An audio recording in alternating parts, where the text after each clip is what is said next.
Hello, hello, hello, everyone. Happy Tuesday. How's everyone doing today? Zello's back. Zello the Magician, good morning. First day back from the holidays. Yes, let's have a wonderful year. Let's have another wonderful, prosperous year. Good morning, Patrick. Good morning, Sterling. Good morning, Jacob. Sterling with the news again. Everything's quiet down a bit, I assume, for you. Yeah, let's have 100 more basis points of cuts this year. Good job. Yogi, good morning to you. Good morning, Balaji. What else? What else do we have? Oh, I need to touch on Bitcoin anyways because it's got a real interesting potential setup if you're into trading some Bitcoin. Morning, Heinrich.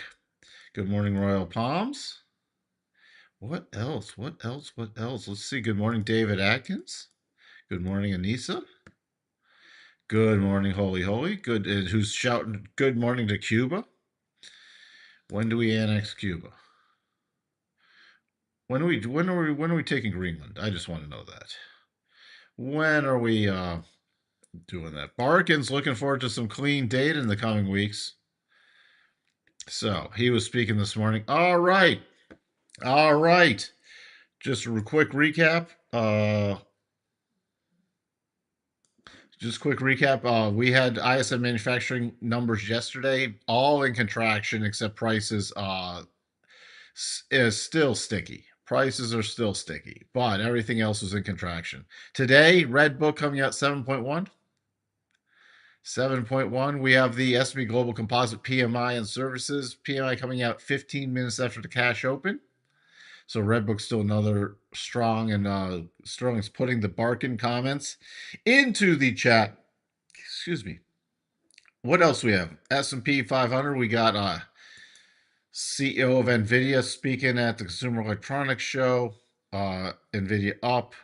Uh, Other mega caps are mixed to slightly down besides NVIDIA. Mixed to slightly down. So far, nothing big. We got building products and equipment down. By the way, Dow hit a new high yesterday. Dow to Dow, Dow, Dow.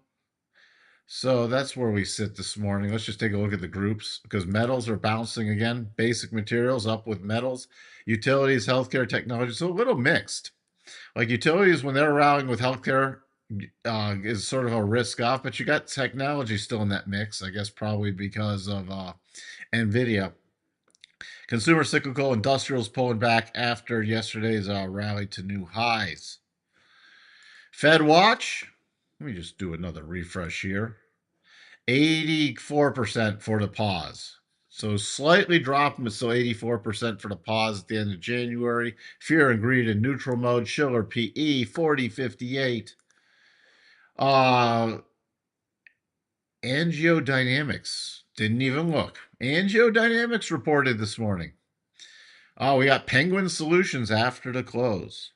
Penguin Solutions. Somebody called Batman. Tomorrow we got Albertsons before the open. But again, it's very quiet earnings. Next week picks it up midweek. All right. Good morning, OD Green. Andrew Tate. Why would anybody listen to him? Said we should take Colombia next and then invade Europe. Why would we invade Europe? What? Okay. Hello, Charles. So, let's see. Did I miss anything else? Not really. Thank you, though, for putting in all the news. There is a little minor 1 hour double top triggered on the 1 hour, not on the 4 hour, but these are the targets, and we do break down. It's still valid. It is still valid. Let me jump back to that 1 hour.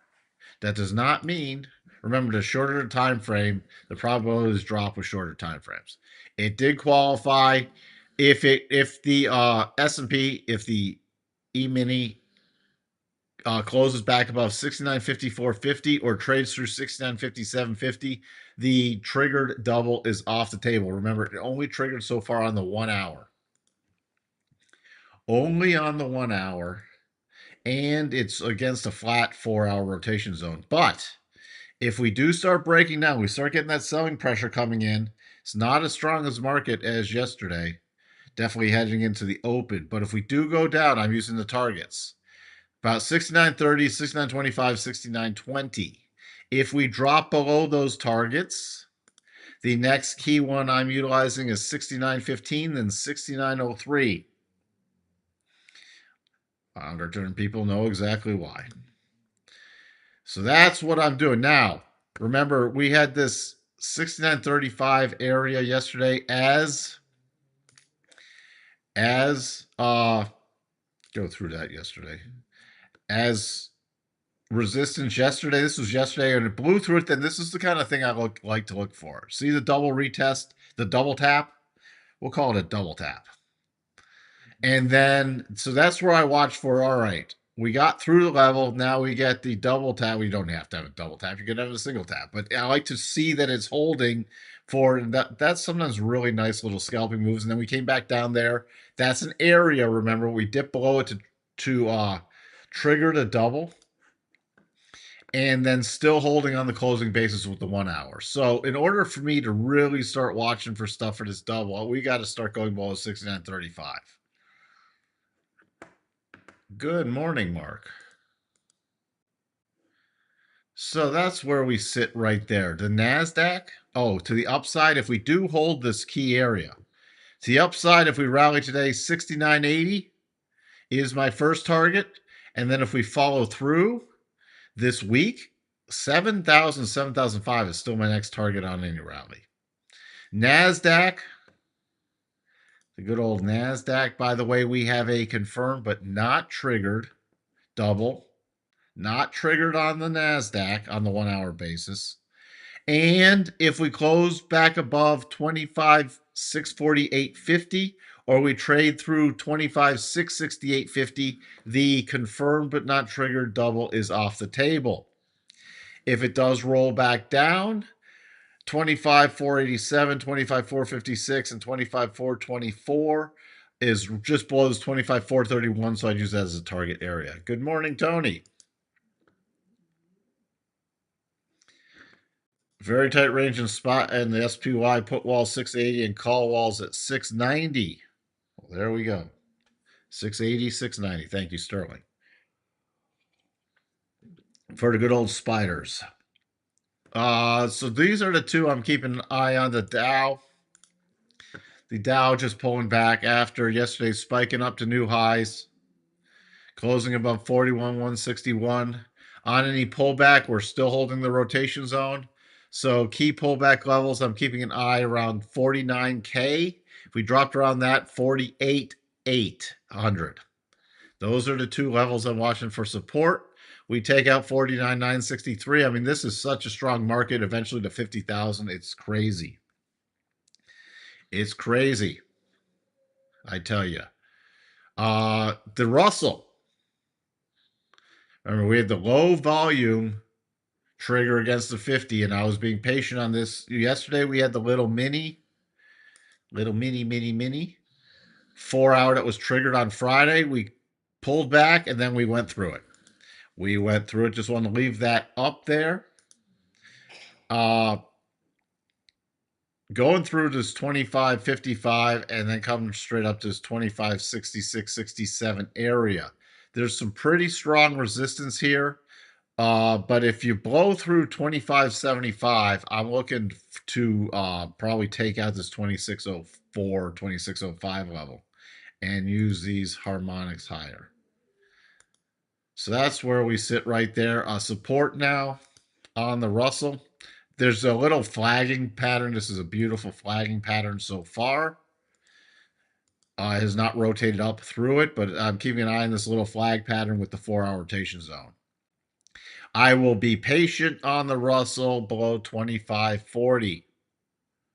If it drops back down, breaks the bottom of this flag panel and pulls back and closes below the 4 hour rotation zone, I'll be a little patient on that. Other than that, that's what I'm keeping an eye on. So if we don't pull back, I'm watching for a rotation back up to close back above the channeling flag pattern. If we do break down, especially below this low of 25.50, I'm watching for a test by the lower end, closer to 25.40. And if that holds, going to be watching for a pattern set up there. VIX, not much to talk about. 15. We start breaking above 1540. I'll get into more short-term pullback mode. We start breaking below right about 15 with momentum 1490. I'll start watching more for what we're moving back on up. DAX, again, new highs. Coming back to 25,186 is the next harmonic. So 25,186 to 25,200. Key support on the DAX now are running back about 24,800. The yields still caught at the upper end of the range for the 10-year, 30-year, triple tap off the first target. See here, triple tap off the first target. So I'm really focused on this first target area. We could easily pull back in the rotation zone, but I'm really focused on this 4885 area because if we break out from there, it could be a quick trip higher towards 5 with the yields. Crude did trigger the percent B buy, hitting the first target. Again, that had to be traded intraday only because of the reward to risk. Now we're against a 50 that has been proven since October, end of October, to be major resistance and also into the weekly rotation zone. So, going to be watching for the next rollover play, even if it grinds higher a bit. But we're against very major resistance area. Natty gas continues to drop. This is a really lopsided, sloppy double. Hey, Rossi, you're doing big snores again, buddy. This could be watched. I doubt it will trigger, but there is a little mini double. There's a little gap left behind, so that's about it. Back to the daily rotation zone. That's super aggressive if you're trying to trade natty gas, though.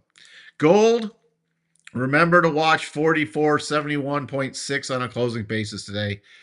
That shifts the probabilities for a retest of the high area, especially this 45-46 area. Silver already has come up, has not officially closed above 62.5. It might do it today, but already tapped off the 75%. So we do have a potential double top. So from a trailing perspective, because that would be out of the way of the daily rotation zone, that's an area I'd pay attention to for a potential drop into the weekly rotation zone. May never trigger, but it is there from a trailing perspective. Copper continues to, forgot to update this, continues to new highs. $6. We've already tapped off 611. 616 was the next harmonic. Back at 585 is key support. Dollar, we confirmed but did not trigger the double bottom yesterday. So watch, still keeping an eye on this. Nothing's been invalidated with the pattern. In order to invalidate this pattern, it has to close back below 97.74.5. Euro confirmed but did not trigger the double top. Very substantial reversal yesterday. Still watching for it to potentially trigger. Yields on Japan continue to climb. Look at this. 3.5. 3.5. All right. There's a chart for you. I think this is the highest ever for the 30-year in Japan. I might be wrong on that. And the 10-year, there's your 10-year. 10-year, look at this. Broken out from all the data I have back to 2007 on this service, but, well above the 2. 2 could be now a new floor. Very interesting in Japanese yields. This could get interesting at some point, but it's still getting ignored. The yen not doing much at all. Thank you again for Sterling putting in the 680, 690 key levels. I'm looking at 690 still, based off even off the harmonics, besides Sterling's input from there, and 680. That's where the key level is, roughly, that we even talked about before. So 680, 690 come in right there today. Again, slight gap fill on any rally. And if it turns down and takes out yesterday's low, watch for the prices of 685.70. And then there's a potential gap fill to 683.17. That would still keep us between those two key levels you mentioned, Sterling. U-shaped chart. Which one, OD Green? Which one you got? If you're referencing a chart, could you guys put in just what's, because this comes in delayed when I'd see it. So could you just reference which chart you're talking about? The Qs. The Qs still 622 is very key resistance. A slight gap up today, 618.76. So if we rally and take out yesterday's high, 622 is my first key level. 622 to 622.50. Support still at six. The major supports at 613. If we roll over 617.99 for the gap fill, and then remember there's still a gap down to the 613 area.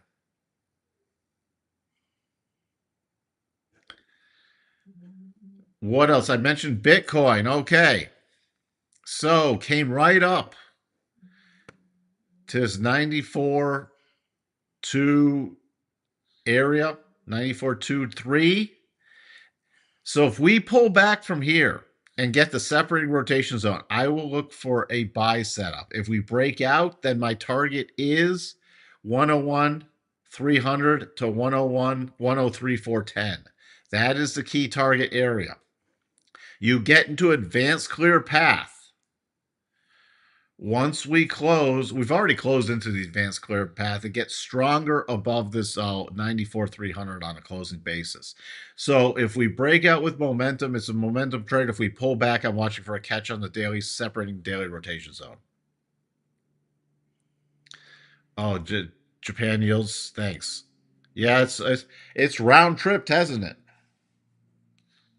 Good morning, dark screen sleep. What's up with XLF? With the financials? Oh wow. The Cowboys fired Matt Eberflus after one season. What's going on with the financials? Well, it looks like they're breaking. I haven't updated this chart in a while. They're breaking out. So again, broke above the recent highs, retested. Broke above the recent highs, retested with rising rotation zone, retested, and you got a percent B buy set up yesterday, which confirmed had to be traded intraday. That's what's going on with the financials. Is it getting overdone? Yeah, but it's still in a trend up.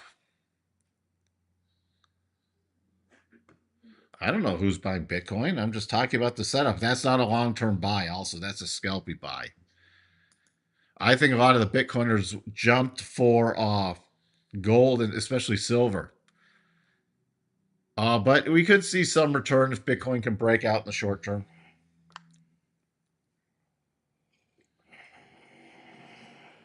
So that's what's interesting. Let's just glance at NVIDIA. NVIDIA. Still, nothing's invalidated with the little mini double top. Yet it's not been triggered, but the double bottom, remember, has been triggered, and the first target is 196.85. That's about it. But you notice how even stuff with the CEO of NVIDIA talking at CES and everything, the price is not reacting much. This is getting to be a very tired trade. I'm telling you. But key thing for me is still, it's getting sloppier. But if we go much higher, the potential head and shoulders top will be off the table. If we were to roll over from here and trigger the neckline, it would still be on the table. So I'm paying close attention to that still. End of XLV double weekly top. The end of the XLV double weekly top. It was never, it wasn't a double top ever yet. So no, it's not the end. If it gets back above 156.67, it then is a potential weekly double top on XLV. Okay? But it's never qualified as a double top.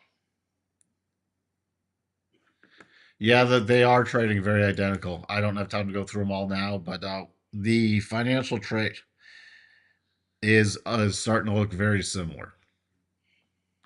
All right. That's where we sit today. That's where we sit. Market's still shrugging off everything. I don't know what the catalyst is going to be to trigger some downside price action, but going to keep an eye on that. I mean, we pulled back during the last week during lower volume, but these markets overall, they're this isn't a trade. They're starting to seem tired. They're starting to seem tired, but there's no downside trade yet. Okay, dark screen. Where did you read that on Reddit?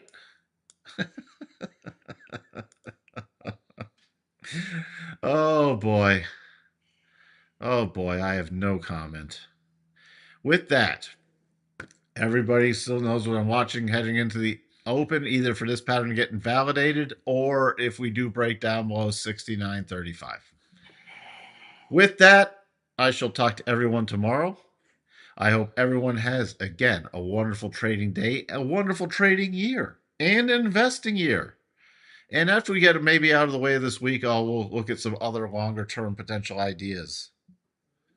You are welcome, Anissa. Thank you so much for tuning in. And I shall talk to everyone tomorrow. Bye for now.